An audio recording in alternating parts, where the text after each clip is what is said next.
katika serikali ya Jamhuri ya Muungano wa Tanzania. Miongoni mwao ni Edward Moringi Sokoine. Cleopa David Msuya, yeye alishika uongozi huu kuanzia mwaka 1980, lakini pia katika kipindi kingine akaja akashika mamlaka ya kiuongozi huu mpaka mwaka 1984 Novemba. Salim Ahmed Salim, yeye akashika nafasi baada ya kifo cha Edward Moringi Sokoine Aprili 1984. Tunakumbuka Edward Moringi Sokoine akiwa anatoka hapa bungeni akipita pale Morogoro akapata ajali ya gari ambayo ilikatisha ndoto zake na ikazua huzuni kubwa kabisa kwa wananchi wa Jamhuri ya Muungano wa Tanzania. Tukawa tumempoteza Edward Moringi Sokoine. Kwa hiyo katika madaraka hayo akaingia Salim Ahmed Salim ambaye kiuongozi alihudumu kutoka Aprili 1984 hadi Novemba 1985.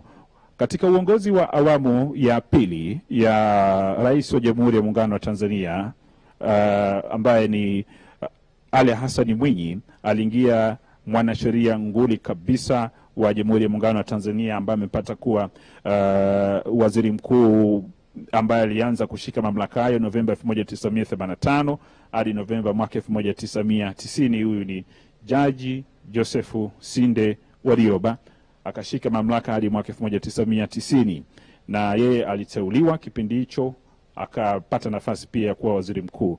Lakini mwaka 1990 mwezi Novemba, John Samuel Malechera, akifahamika enzi hizo kama Tingatinga, yeye akapata nafasi ya kuhudumia Jamhuri ya Muungano wa Tanzania kama waziri mkuu wake kuanzia Novemba 1990 hadi Desemba 1994. Yeye alikuwa mbunge wa Mtera hapa Dodoma, na hili jimbo la Mtera hivi sasa linaitwa jimbo la Mvumi.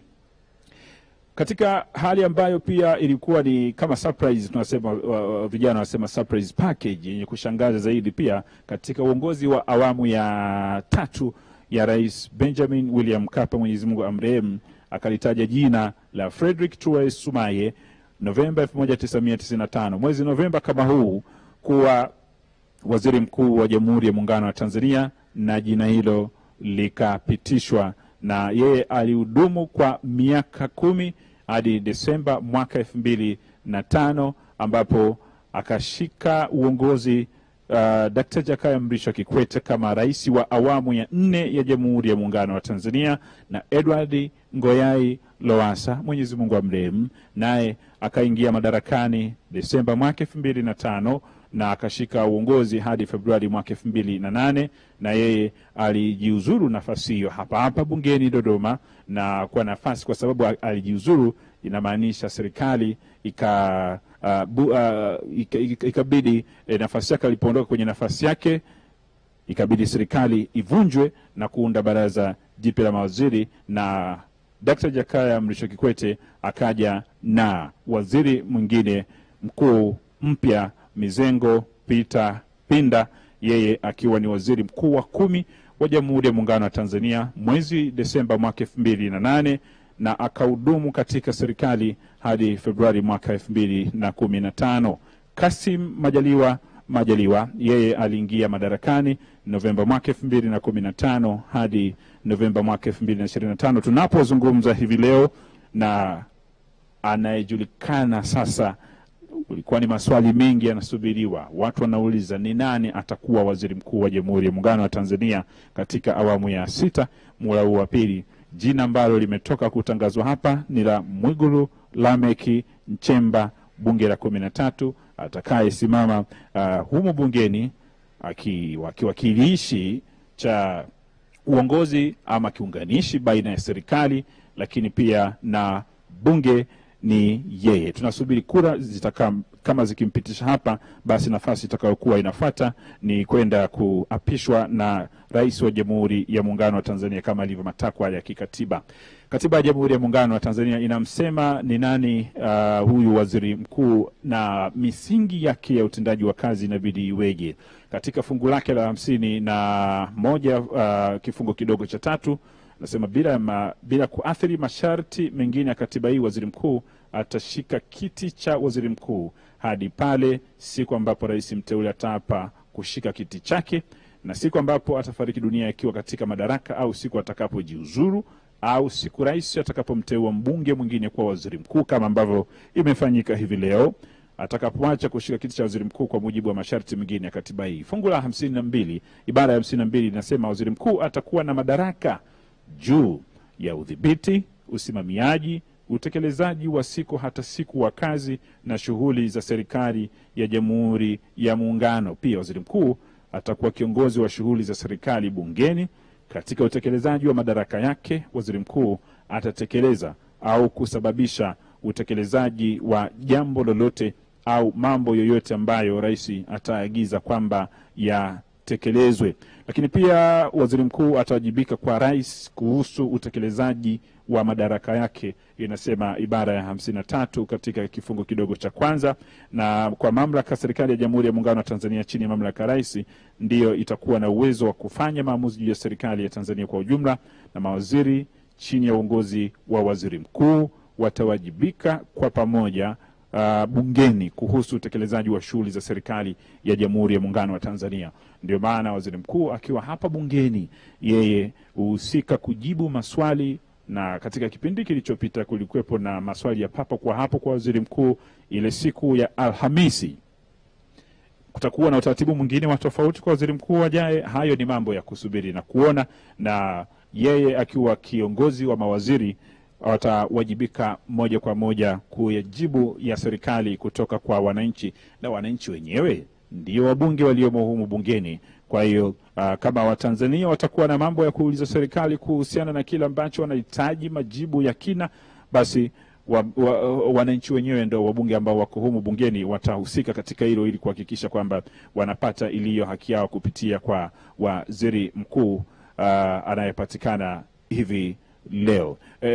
Kwa ufupi, tunatengeneza dezeni sasa. Tangu nchi yetu ipate uhuru, tumetengeneza dezeni ya mawaziri wakuu, yani mawaziri wakuu 12 wa nchi ya Tanzania.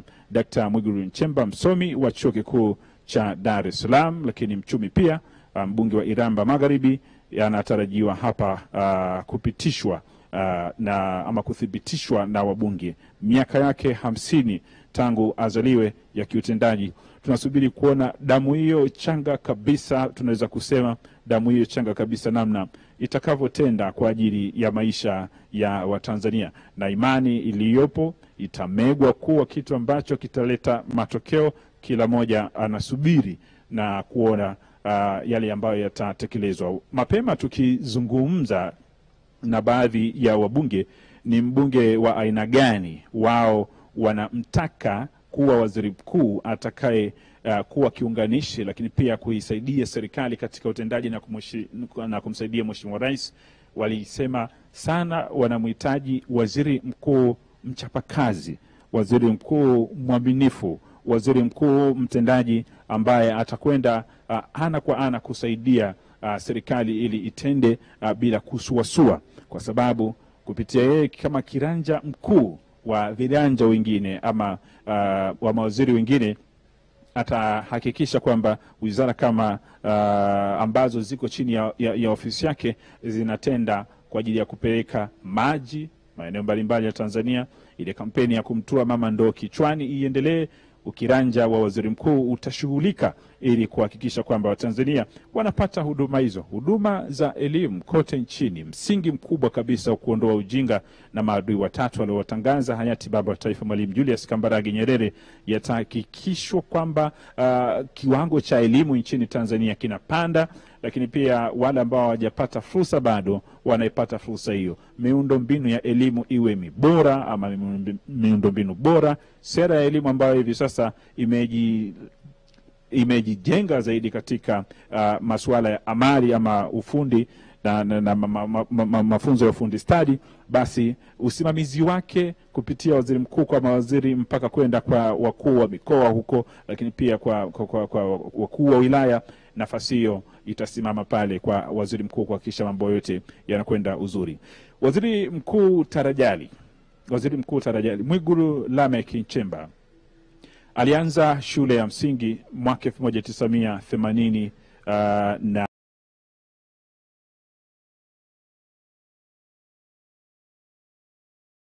7 pale Makunda shule ya msingi, akahitimu mwaka 1993 mkoani Singida. Lakini pia katika kidato elimu yake ya kidato cha 4 alisoma pale Iliboru Sekondari Arusha, Tanzania. Kijana huyu akiendelea kukua, kijana barobaro, na katika masimulizi yake mengi huwa anasema yeye ni kijana kutoka familia maskini, kijana kutoka familia zile za kipato cha chini, akajibidisha sana katika elimu. Kuna picha zake maarufu sana huko kwenye mitandao ya kijamii, na yeye huwa alikuwa haoni aibu kuzisema kwamba yeye ndiko alikotokea. Kijana aliyekuwa anachunga ng'ombe huko, muda mwingine kuna picha yake maarufu sana akiwa machungani na ng'ombe akishikia fimbo mabegani. Pasi na shaka leo inaweza kutembea sana kukumbushia enzi za kula alikotoka Mwigulu Lameck Nchemba, na yeye mwenyewe ndiye aliweka huko mitandaoni kuonesha kwamba alipotoka ni mbali mpaka kufikia kipindi hicho akiwa waziri, na ni kutoa hamasa kwa watoto wote wa Tanzania, haijalishi unatoka katika familia gani. Hivi leo Mwigulu Lameck Nchemba ambaye kipindi kilichopita alisema yeye ametoka familia maskini kabisa, ila katika majitoleo yake na kujibidisha katika elimu, akiisaka sana elimu isimwache aende zake, basi ndipo tunaweza kusema kile alichokipambania katika kutafuta maisha hivi leo kinakuwa ni fahari kwa Watanzania wote. Iliboru Sekondari Arusha ilimtoa kijana huyu mwaka 1994 akiwa kijana mdogo bado, akahitimu vizuri mwaka 1997.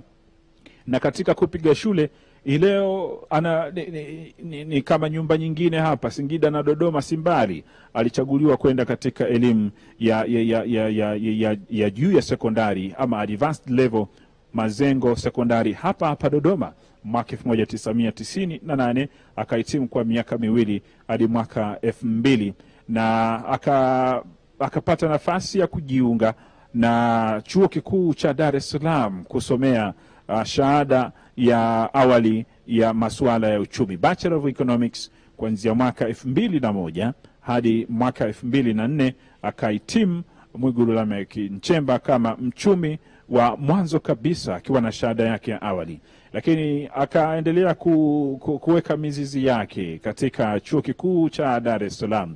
Akaona asiende mbali sana, hapa elimu Tanzania yatosha kuondosha ujinga na kujipatia maarifa. Akazifunua kurasa za vitabu, akabaki chuo kikuu cha Dar es Salaam na kupata masters ama degree, shahada ya pili katika chuo kikuu cha Dar es Salaam. Bado hakwenda mbali sana. Kuna wengine wanaamua amesoma uchumi, sasa hivi atakwenda kusoma masuala ya siasa, political science, ama ataenda kusoma masuala ya uongozi wa umma, lakini Mwigulu Nchemba akabaki na kwenye rada moja tu kwenye masuala ya uchumi, Masters of Economics mwaka 2004 hadi mwaka 2006.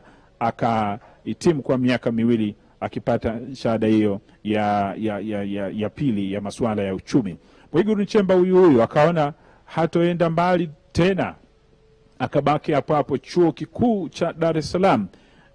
Mwaka 2012 hadi mwaka 2018 akaitafuta PhD, Doctor of Philosophy ya masuala ya uchumi. Yeye ni daktari wa masuala ya uchumi, na yeye bila shaka amekuwa akitambia hiyo nafasi yake kwa sababu ni msomi. Amesema mimi ni mchumi mbobezi, na amekuwa akionyesha hapa bungeni. Kwa hiyo daktari huyo wa uchumi, Dr. Mwigulu Nchemba, amesoma hapa Tanzania kuanzia shule ya msingi pale Makunda, akapata PhD ama profesa huyu wa masuala, daktari huyu wa masuala ya uchumi kutoka chuo kikuu cha Dar es Salaam, mwanzo mwisho Dar es Salaam, Arusha, Dodoma.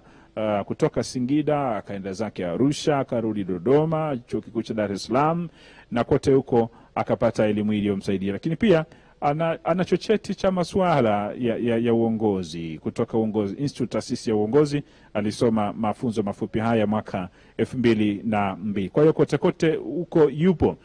Nafasi zake za kiuongozi zimejigawa katika makundi mbalimbali, na huyu ni mchumi pia wa daraja la kwanza. Alipata kufanya katika Benki Kuu ya Tanzania, ni Bank of Tanzania, kuanzia mwaka 2006 hadi mwaka 2010. Kwa hiyo ametenda katika Benki Kuu ya Tanzania akiwa mchumi daraja la kwanza kabla ya kuondoka huko na kuingia katika uga wa kisiasa alipokwenda kubisha hodi pale Iramba Magharibi, akapata nafasi hiyo ya kuchaguliwa kuwa mbunge, alikiachana na masuala ya uchumi kule Benki Kuu.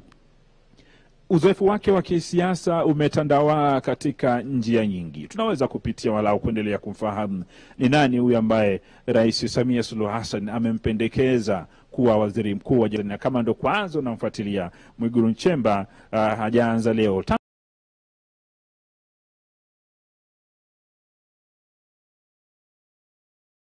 Alipoingia bungeni mwaka 2010 alipata nafasi ya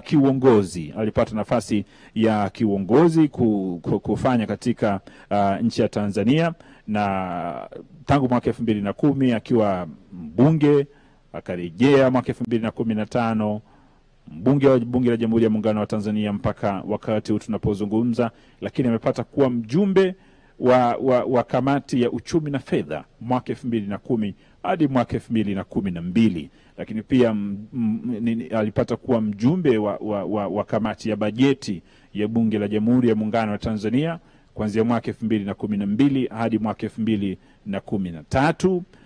Mwigulu Nchemba huyu katika Chama cha Mapinduzi, kijana wa Chama cha Mapinduzi huyu amepata kuwa muhazini wa Chama cha Mapinduzi kuanzia mwaka 2011 hadi mwaka 2012. Pia amepata kuwa naibu katibu mkuu wa Chama cha Mapinduzi, inakumbuka ule mwaka 2012 hadi mwaka 2015. Kwa hiyo unaweza kutazama kwamba katika utendaji wake amekuwa akiaminiwa kwenye maeneo mbalimbali ndani ya chama, lakini pia ndani ya bunge na serikali kwa ujumla. Kutoka kuwa naibu katibu mkuu wa Chama cha Mapinduzi mwaka 2012 hadi mwaka 2015, akarejea bungeni tumeshasema 2015 mpaka mwaka 2020. Lakini Mwigulu Nchemba huyu pia amepata kuwa waziri wa kilimo, mifugo na uvuvi mwaka 2016 hadi mwaka 2016. Ilikuwa ni kipindi kifupi tu alifanya kazi hiyo katika wizara ya kilimo, wizara ya kilimo, mifugo na uvuvi. Tunakumbuka pia nafasi nyingine ambazo amepata kuzitumikia katika serikali akiwa waziri, ukiachana na kipindi kifupi ambacho alitengeneza nafasi yake kama waziri wa kilimo, mifugo na uvuvi. Nafasi nyingine ambazo amepata kuzifanyia kazi ni mwaka 2020 alipoteuliwa kuwa waziri wa katiba na sheria, akichukua nafasi ya Dr. Agostino Philip Maiga. Na itakumbukwa pia kwamba 2016 alipotoka kuwa waziri wa kilimo, mifugo na uvuvi, alibadilishiwa wizara kuwa waziri wa mambo ya ndani kwa mwaka 2016. Isivyo bahati kwake, mwaka 2016 aliondolewa katika wizara hiyo ya mambo ya ndani mwaka 2018 na aliyekuwa rais wa Jamhuri ya Muungano wa Tanzania Daktari John Pombe Magufuli. Lakini mwaka 2019 alipata, ninakumbuka ni miongoni mwa nyakati ambazo alipata misukosuko. Pia alipata ajali, gari lake likigonga pundamilia barabarani alipokuwa akisafiri, lakini akapata matibabu, akarejea katika nafasi yake, na tunafahamu mwaka 2020 akarejea kwenye uongozi akiwa ni waziri wa katiba na sheria, na hadi Rais Samia Suluhu Hassan alipoingia madarakani akamteua kuwa waziri wa